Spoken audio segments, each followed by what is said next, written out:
మహదేవపురం మండలం కుంట్లం గ్రామం వద్ద ఉన్న గోదావరి నది ఇంత చక్కటి నీటితోటి పోతున్నాయి.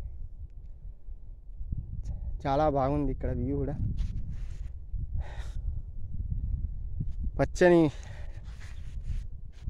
సరే ఇసుక ఉన్నది, ఇసుక మేటల పక్కన ప్రశాంతంగా పోతున్న గోదావరి వివరించడానికి మాటలు చాలు, అంత చాలా బాగుంది. వ్యూ చూడండి ఒక్కసారి. అది సిరోంచ బ్రిడ్జ్, మహారాష్ట్ర నుంచి వెళ్ళి చెన్నూరుకు పోయే బ్రిడ్జ్ అది.